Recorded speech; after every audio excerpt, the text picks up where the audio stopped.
Thank you so much for having me. It's great to be back at Euruko. This is actually the second Euruko that I've spoken at. The first one that I spoke at was in 2010.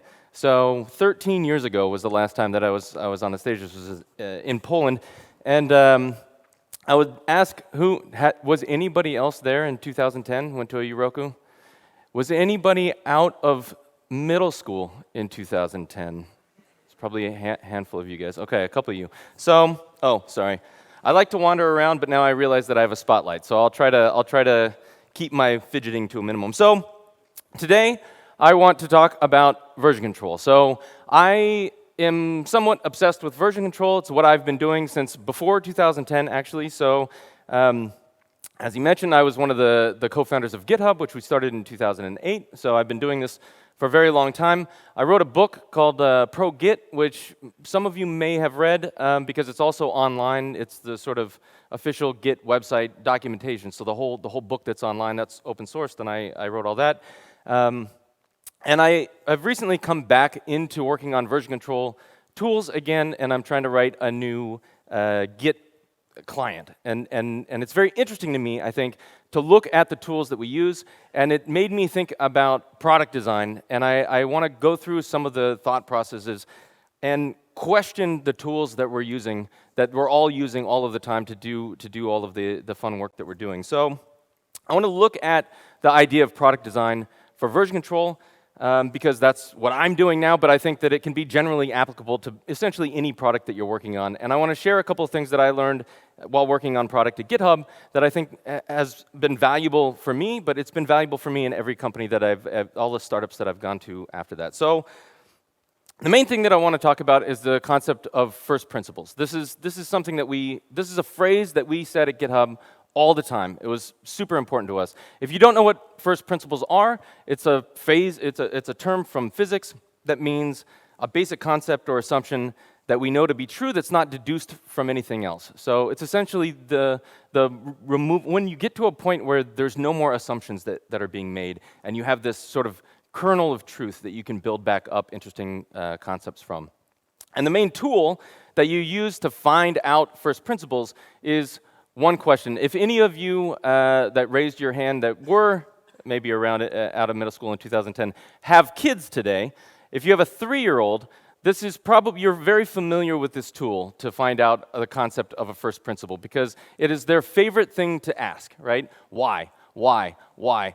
And the opposite of finding out what a first principle is like, you know, if your child asks why, and then you answer the question, and then they ask why again, you answer the question, eventually almost every parent gets to the answer of because, right? Like it doesn't really, it's fine, and you don't need more information here, right? But if you keep going, and if you approach problem sets like a child, and you ask why, then it is the only tool that you need to get down to the first principles of something. And that first principle, or that you get down to a basic truth that ends up being much more interesting than what you started with. And so I want to do a little bit of an example. Somebody was mentioning this to me today or yesterday or something about Richard Feynman. And this is an example that there's a fun video of somebody questioning Richard Feynman, asking him about magnets. And he goes into this story of why that's a bad question, right? Of just like, tell me what magnets does. And he tells this story, so I'm gonna abuse this story. Like, the cool physicist now is Oppenheimer, but I still kind of really like Feynman a lot. So the question was, let's assume that somebody says Aunt Minnie's in the hospital, right? And you can say, okay, and you can take that at face value. It's interesting information. Maybe you like Aunt Minnie a lot. But if you say why, then you might say why, right? Like, because you want to know something about this. Is she okay? How serious is it? Like, what, like how bad is this going to be for Aunt Minnie? So you say why. And they say, well, she fell and broke her hip, right? And that answers a lot of questions. It's probably not that serious, but you have an idea of kind of, how long she might be in the hospital or how much you care about Aunt Minnie. Maybe you don't. But if you keep asking and you say why, you can say, well, she slipped on some ice. And so this gives you a little bit more information, right? Okay, Aunt Minnie slipped on some ice. Now that tells me why this happened, was somebody push her down or whatever? No, she fell and she slipped on some ice. And I think most of us would end there, right? You would kind of stop the story. You have all the information you really need to know. Like you don't really need to go that much further probably. But when you explain a why, you have to be in some framework that you allow something to be true. And so you're allowing certain things, you have assumptions as to why she fell and slipped on some ice, and you stop questioning, right? And now the conversation kind of, you have some information, but it's not truly an interesting result. But if you keep going, if you say, why did she slip on some ice, right? Well, then the answer is kind of stupid, right? Because ice is slippery, and this is kind of when you're getting into that 3-year-old thing, like, why did she slip on some ice? Because, right? Like, because ice is slippery. You all know ice is slippery because you've all slipped on ice probably at some point. You don't really need to know why. But if you keep going and you ask again, now this question actually becomes much more interesting. It actually becomes very difficult. Why is ice slippery? Do you know why ice is slippery? Ice is a solid. There's not that many solids that are slippery, almost no solid. Like if you stand on, no matter how smooth it is, if you stand on something that doesn't have water or grease or something that helps, with the friction, then you're not going to slip on it. Most solids aren't slippery, but ice is slippery. Why is ice slippery instead of as a solid, right? It doesn't really make any sense. And you can ask why.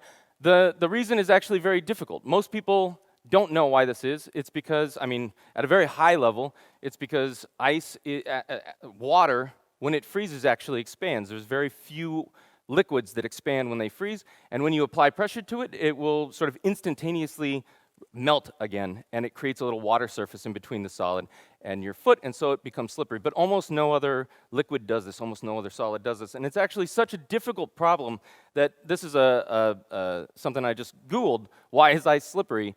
And this is a paper that was published last year, and in the abstract of the paper it says, the origin of ice slipperiness has been a matter of great controversy for more than a century, and an atomistic understanding of ice friction is still lacking. Nobody knows why ice is slippery, right? If you get far enough down, you start with Aunt Minnie is in the hospital, and you end up trying to figure out an atomistic understanding of ice friction, right? Like, all you have to do is ask why. You just have to do it enough times. You have to be a 3-year-old. But the cool thing is you can do this with essentially anything. And I challenge you to go home tonight, or, we can have this conversation over beers at the bar tonight, or whatever. But it's a fun exercise to do. It's an interesting exercise to do for whatever it is that you're working on, for whatever product that you're writing. Go down to first principles. Just ask why enough times to get to something interesting. And then when you build something, you have a more interesting understanding of what it is that you're really trying to build. And I find it invaluable all the time. So I'm going to do another little example. This is a little bit more personal, right? So this is, what are first principles of version control? And the sort of point of this talk really is probably a little bit frustrating to you, because I don't have good answers. I just have questions. And so what I really want you to come out of this with is to be frustrated with the tools that you have and question the things that you use every day. And so this is what I want to do. I want to go down into first principles of version control. So I'll start with a statement. We all use Git. And I think this is true. When I was last at Euruko 13 years ago, this was not true, right? I was up here trying to convince you guys to use Git because you weren't using Git, and I was trying to show you how cool Git was. That was kind of the point of the last talk that I gave at Euruko. That's how much the world has changed, is that I can't imagine there's anybody in this room that's like, can you explain what Git is? Like, we all use Git, right? So, but it's interesting to know why. Why do we all use Git? We use Git. It doesn't really matter whether it's Git or something else. But we all use Git because that's sort of the tool of the trade now. But we use it because we need version control. We need version control in doing what we do. But why? Why do we need version control? Well, maybe you don't ask that, right? But like, why do you need version control? Have you ever done the work that you're doing without version control? Because you can, right? Like, the version control wasn't always around either. I've even worked in companies that didn't use version control. We FTP'd files sort of into production, or edited them on the server. It was not a good environment, right? But like, it is a thing you can do. But we need version control to collaborate and to save our work. Those are sort of the main things that we use version control for. But why? Why do we need a version control system for that? Because our computer doesn't save the history of our files, right? And it doesn't allow other people to access those files easily. So we need some sort of system in order to collaborate with people. We need some sort of system to make sure that we're saving the work that we're doing, right? But why, actually? This becomes kind of an interesting question. Why do those things not exist in the systems that we use already? Why do we need an external tool for this? And so if we look at history saving and file access as two of the important things that version control does, is there no other way to do this, right? Like, what if we had file systems that just saved every version of every file that we edited? Then we would have less of a need for an external version control system. Or what if we could send URLs to the files on our computers to other people? Like, would it be as necessary to have a version control tool like Git? And an interesting example of this is Google Docs, because if you think about you have a Chromebook or something and you're editing a document and you're working on some file, you don't need version control, right? But you do the same things. So you can send a URL of the file that you're working on to anybody else, and they can even collaborate on it, help you edit it. You know, there is an access sort of control system. There's a way to collaborate on a file that's not like the tools that we use. And more importantly, you never commit in Google Docs, right? You never go, okay, this is a good save point. I'm gonna hit commit now so that I don't lose my work or something, right?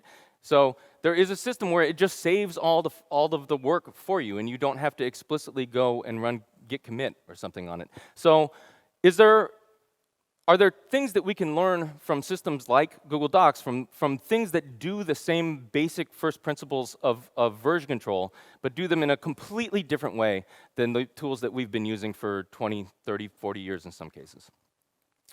So what all does version control do, right? What do you use it for in your daily life? You use it for backing up stuff, right? So you're running git commit. You're using it for experimenting, so you're branching and you're switching branches and you're working on different things. This is something that Google Docs is not very good at, right? But backing up, I would argue that's a little bit difficult to read. Backing up, I would argue Google Docs is a little bit better than Git at, right? Because you're never really losing work that way. It's automatically doing it for you. Collaborating and reviewing, you're using diff and you're using merge, right? Like, you're trying to work with other people, you're trying to see what those changes are and incorporate them in a way that's understandable. You're moving bits around, which is, if you think about it, kind of orthogonal to a lot of the other things that you use version control for. You can use push, for example, to deploy to Euruko, right? Or to run CI or something like that. And so, it's not actually, it's used for a lot, you're using the same tool set for a lot of different things. And technically, and then the last one is archaeology, right? So you're going back and you're trying to figure out what happened to this code, who last changed this file, questions like that. And so there's a lot of sort of digging into the code base that you do. But if you think about it, all of these things they could be independent, right? We could have different tools. Some of you do use different tools for some of these things. Some of you use a GUI, for example, for just committing, but not for other things, right? Because it's a little bit better at that thing. And so you can separate them out. The only things that all of these really have in common is a shared database, right? It's not actually that different from having an ORM and a BI tool set or something. The thing that they have in common is that there's a Postgres database behind them both, and they're sort of sharing data. But all of these things, really all that it's doing is you have this Git database that can do all of these different operations on them. But they could be separated out, and they could be focused on in ways that are much better for what you're actually trying to do. And so I want you to think about, what are you actually trying to do with these tools? And are the tools that we've been using for 15 years really the best tools that we could have? Or is it just because we're used to using them, right? And we've learned, that's how we've learned, and so that's what we're doing. And so what I want to do is look a little bit into this part, into the archaeology part, just as one example of kind of digging down. And what I'd like you to do is think about this from all of these areas, and have a beer with me later and tell me what do you think? How do you work? What would be a good workflow for what you're trying to do? Because I think we all should be a little bit frustrated with the lack of progress in how these tools have evolved in the last 20 years. So I'm going to look at archaeology as one example. What does this question answer? This is probably my favorite other thing to ask when designing product or working on product, is not looking at what can we do, but looking at what is the user trying to do here, and put you in their place and say, when I'm building a feature, when I'm building a product, what question is this trying to, what question does the user have at this point that they're trying to get information out of? And is that the question that I'm answering, right? Or can they just kind of get some of it, some of the information out of it? So I'm going to look at the questions that we answer with Git. So there's some common questions that we all ask, right? And I don't think that they're actually the most important questions to ask about your code base. But a question that all of us ask probably every day or so is, what are the last few dozen commits that have been made to this code base? And the reason why we ask that is because it's the easiest possible question to answer with Git, right? The tool was made to answer this question, even though I would argue that this question is not a useful question to answer. Like git log will give us this information, and so we'll run git log and look at it. But who's ever really had this question, right? Like, I wonder what the last couple commits that I've done are. Like, who cares? That's not an important question to answer. It's just one that we're used to answering because we have an easy tool for it, right? We run git log, we have the last couple of commits. You're like, fantastic. But really, you have a different question. You're trying to extract information out of this, right? So if you look at something like this, if you look at any Git GUI that you have, probably, it will give you some subway map like this. It's like, okay, here's the sort of directed graph of all these things. And the reason why you can do this is because you can do this, right? This is the data we have, and so that's the question that it's answering, is what's the last couple commits. But I would argue that this is actually one of the most useless pieces of information that you can have as a programmer. Like, there's very little useful information specifically in this. And I like to think about this the way that you would think about a subway map, right? If you have a subway map, and it's very pretty, and it's very cool, what question are you really trying to ask, right? Is the question that you're trying to ask, I wonder what all of the possible lines in this subway system in Vilnius are, right? Then I don't think there's a subway system in Vilnius, but like, let's say that there were, right? Or public transportation system or something, right? That's not a question that anybody has. What's every possible route? The question that you have is, I know where I am, and I know where I want to go. How would I use the subway system to get there, right? That's an interesting question. That's the question you usually have. And you can kind of answer it with a subway map. It's probably doable if you know the city around it relatively well. But it's definitely not the best way of answering that, right? What you really want is a filter. You want Google Maps, right? You want to say, Google Maps, I want to get here and I want to use the subway, so tell me, take this information and give me the information I need in order to ask an interesting question to me. And that's not what git log does. The other interesting question that we ask a lot is, who's the last person who touched this line of code? And I would argue that this is a pretty useful question, but it's not really the question that we start with, right? Because we ask this question because it's relatively easy to answer. You can run git blame, and it'll say, here's the last person to edit all of these lines of code.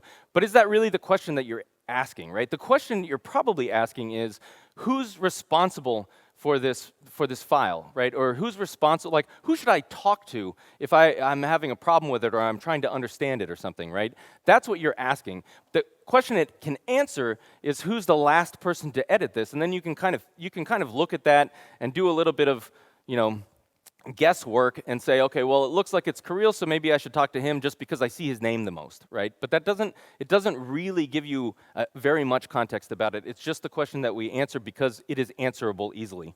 I don't know if you guys knew you could do this. You can do -L and give it a line range. Actually, sorry, let me go back. You can do blame with -L, give it a line range, and it'll just do those lines.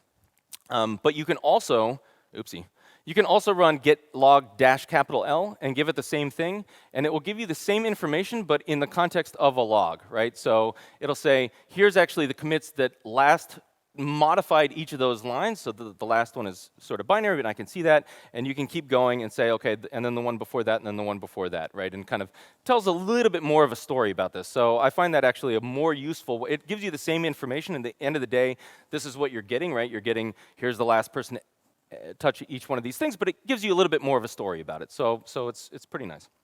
But these are the common questions because they're easily answerable. The uncommon questions are also answerable, but more difficult, right? And so I want to go through what are questions we probably have more often, or more useful questions, but we tend not to ask them because it's not easy information to get out. So one is this. Actually, most of us ask this and answer this every day, but only because GitHub does it for us automatically in a pull request, right? If you open up a branch and it targets another branch, what you really want to know is what commits are reachable from this branch that are not reachable from this other branch, right? So what's in my feature branch that's not yet incorporated into main or master or whatever, right? And this is also doable on the command line. Many of you may know this, but if this is what your graph looks like and you can say this sort of two-dot syntax, how many people use the two-dot syntax on the command line fairly often? Okay, so this is fairly more common. But not everybody knows that you can do this. But if you want to see what's on one branch that's not on the other, you can do this, main ... self-hosted, and then it'll say, okay, what's on self-hosted that's not on main? And you can do it the other way around. I actually prefer this syntax because it's easier for me to remember, where you can say what's on main that's not on self-hosted, and then the little caret is a not, right? And it gives you the opposite side. So I like that. But there's other interesting questions. What commits introduced a change that included a specific string? So some of you may know this as well. It's referred to as the pickaxe, right? So you can do -S or -G, which do slightly different things. You can even give it a regular expression, and it'll go through and it'll essentially say what's the diff, the patch that's introduced in every single commit, and then it greps for some string, right? And so this is actually fairly useful. GitHub doesn't do this. You really have to go to the command line and run this. Actually, a lot of Git GUI tools also don't do this, even though I find it a relatively valuable thing to ask your code about. But this is a pretty useful one too. This is one that I feel like, A, GitHub doesn't do, and B, most people don't know how to do. But I'm going to go back to my previous example, which is what file was this function moved from, right? So if I go back to my previous example and I run git blame, this is probably how you run git blame, right? Is just running git blame or using one of your GUI tools or something which does the same thing, or using blame on GitHub if you know that that's a thing, which is kind of cool because you can sort of walk through the history. But this is actually misleading because, as it turns out, most of these lines were moved by Kirill into this file, right? And so it doesn't tell you, it doesn't do the extra work to go back and figure out where were they moved from and who last edited them there. But you can ask Git to do this for you. And this is the most awesome command line invocation I can think of, because what the amazing people who wrote Git, and I'm not saying that facetiously, they are amazing, and I owe a lot to them. But I've never seen a command line tool do this, which is if you give it well, let's just break this down for a second. If you give it -W that says ignore white space, which is already kind of useful, right? Because you probably don't want white space changes. So that's useful by itself. If you do -C, it'll say, if I copy a section of code in a file and then move it down into the same file and commit it in the same commit, then it will ignore that, right? And it'll go back to whoever edited that before that, right? It sort of ignores that movement. If you do -C a second time, it will do that. It will try to find in one commit, if you deleted code and then added it somewhere else, it will ignore that movement and it'll just find where it was from before, right? If you do it a third time, it will go in between commits and it will find code movement that didn't happen in the same commit but was moved, maybe deleted, and then a little bit later reintroduced, right? And it will ignore that movement and try to find who edited it, not who moved it. So I've never seen a command line option that you just give it more often and it does more difficult work.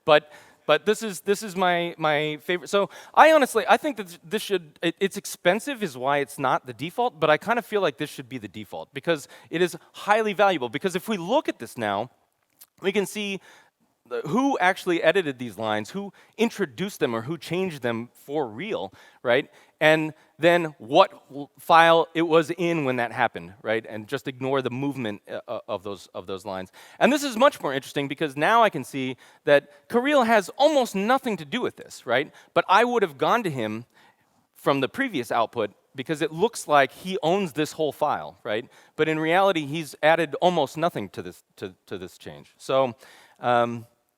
So that's interesting. Apparently, I highlighted some things.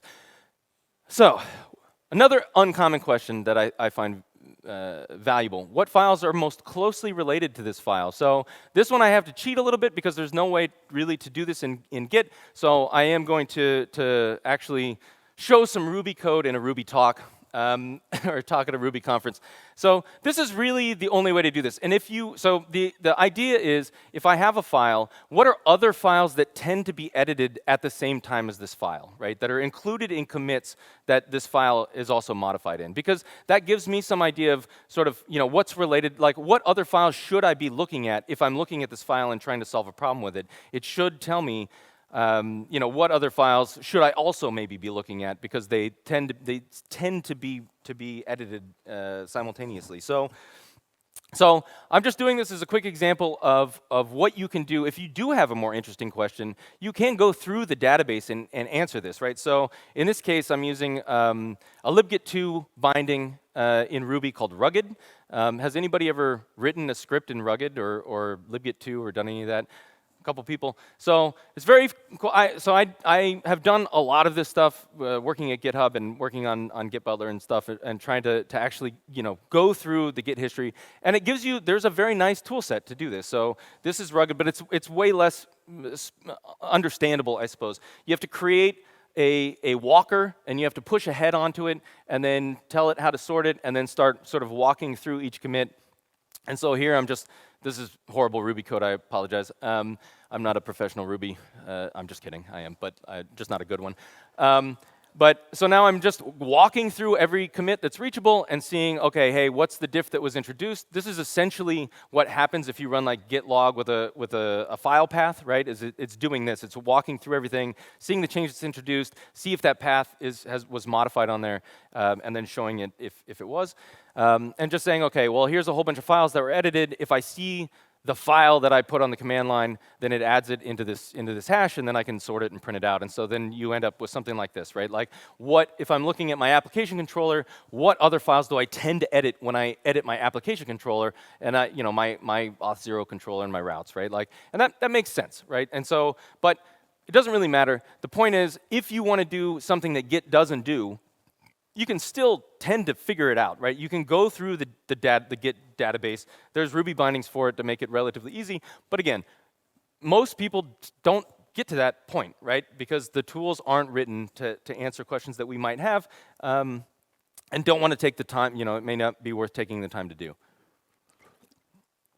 And finally, I want to end on the impossible questions. So there's a lot of questions that I want to ask that I can't ask because they're basically unanswerable. And the biggest one, actually, that I'm surprised more people aren't more upset about is what pull requests contributed to this file, right?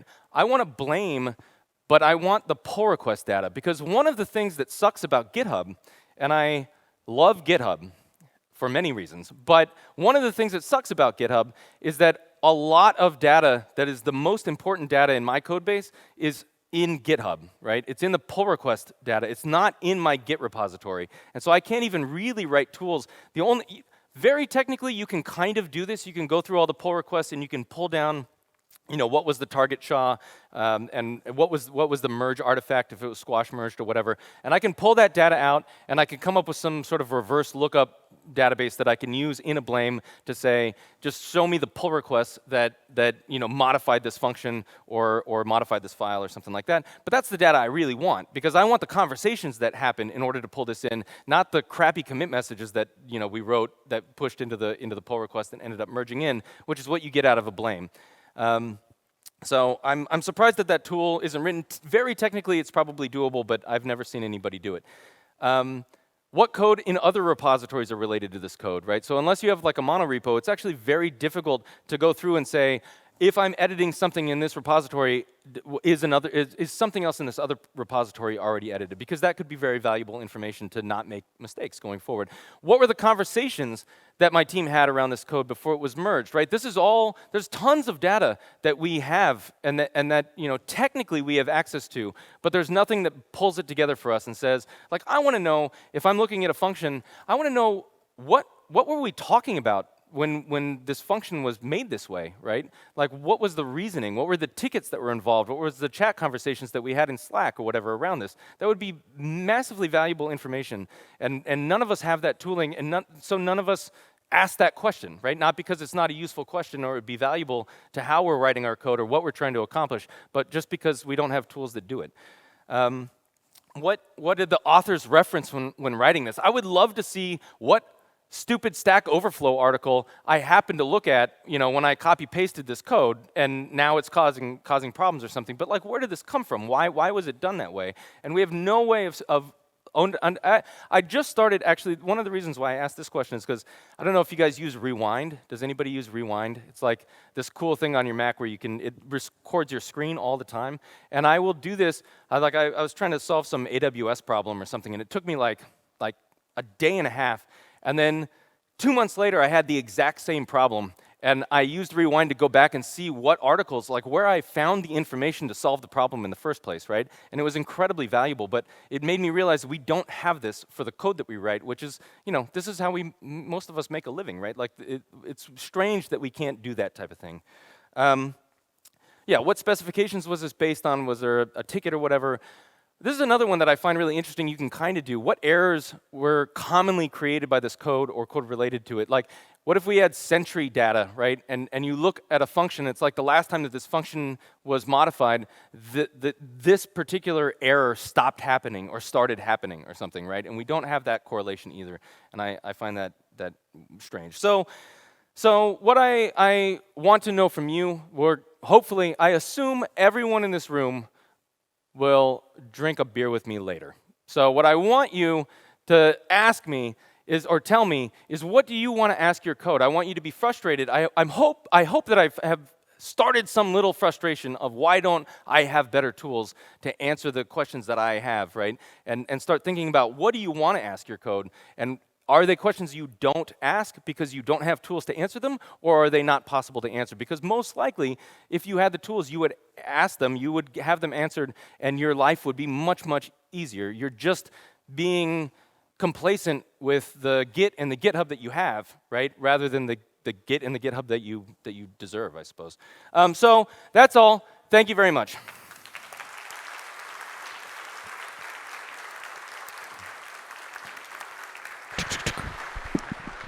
So as we have a couple of minutes, we might take a couple of questions from the audience. Yeah, of course.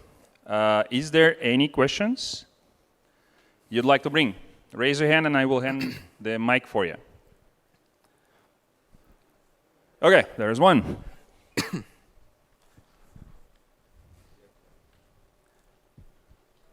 Yeah, my question is, isn't it a workaround to have conventions with your team? Like, for example, for seeing the pull request that made a change, you could technically on GitHub squash every pull request to a commit, and then you can search through the commits, and there are like other conventions that you can use.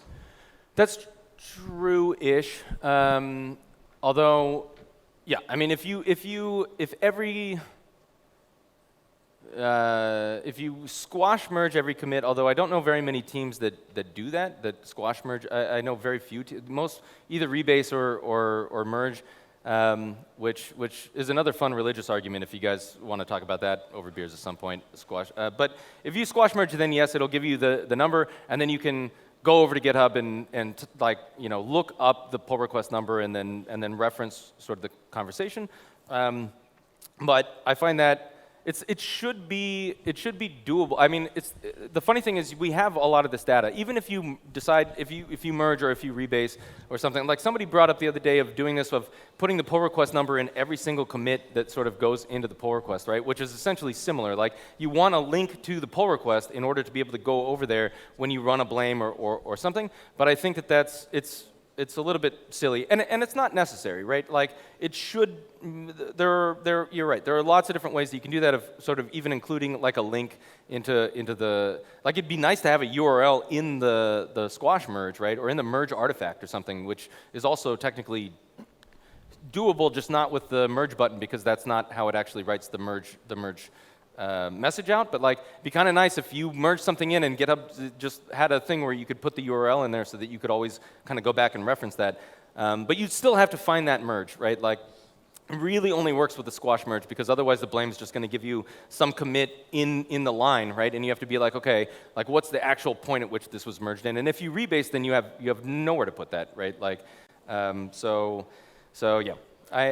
Again, a lot of this, we work around all of these things, right? There's a lot of different ways to get at this data, but I think most often there are interesting questions, and we just don't ask them because we don't have the tools. And so it's interesting to be like, what tools should we have, right? Like, what would be better tools? It's been fascinating to me. I did a version of this talk where I was doing version control, like comparing version control systems. And if you go back to like RCS or something, the way that people worked 40 years ago in version control is not massively different than the way most of us work today in version control, right? They're very, very similar workflows and very, very similar tool sets that we're using. And it's kind of strange to me that none of us are madder about it. So I see a hand. So that's a very quick question from the poll I wanted to announce it. So the question was, is that Facebook introduced the like action to like everybody, while Git introducing blame. Is there any chance to have something more positive from your point? Yeah, I feel like actually Git has an alias for it. I think there's an alias for blame that's like annotate, Git annotate or something.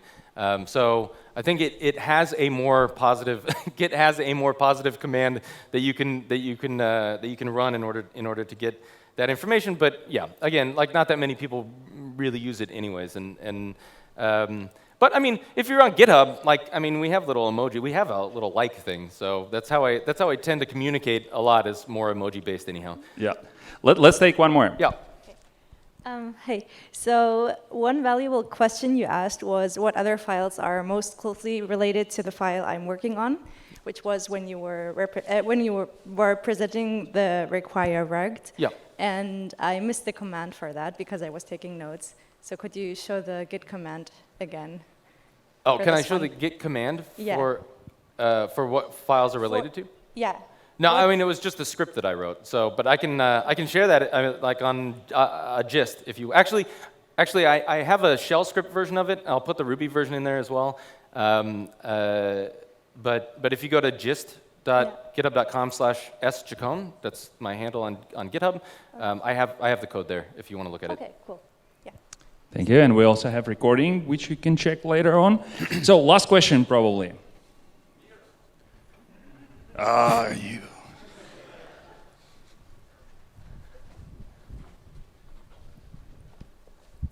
Thank you. Yeah. Since you have all your video available with Rewind, why do you need anything else? Well, if I had everybody else's Rewind, like all of my teammates' Rewind, then I think that would help things. But it's also very hard to limit scope. Like, I don't know if you've used Rewind and trying to find something. I use it a lot to try to find like a command line, like option of how did I actually get cargo to compile on, a test. Like, what's the -- no capture or whatever. I used Rust sometimes. And so I'm like, okay, I can't remember. And so, but you have to have a search term, right? Like, it doesn't have the context of what you're looking for. And I feel like it would be nice when we're programming. Like, the nice thing about GitHub is that it tries to figure out what your flow is going to be and answer your questions without you kind of having to know. It sort of encourages flow, right? And so I guess having all of the information, like I guess the answer to your question is really Rewind is the subway map, right? Like I can go through it and kind of find things that I used to do or was looking for or something, but it's really difficult to pull it out. It'd be nicer to be able to have something that's a little bit more figures out what your question should be and helps you have the data already, right? Like, what are the common questions? What are the things that we think we find ourselves asking a lot? I find that very interesting. Okay. Okay. Thank you very much, Scott. Thank you very much. Yeah. Thank you.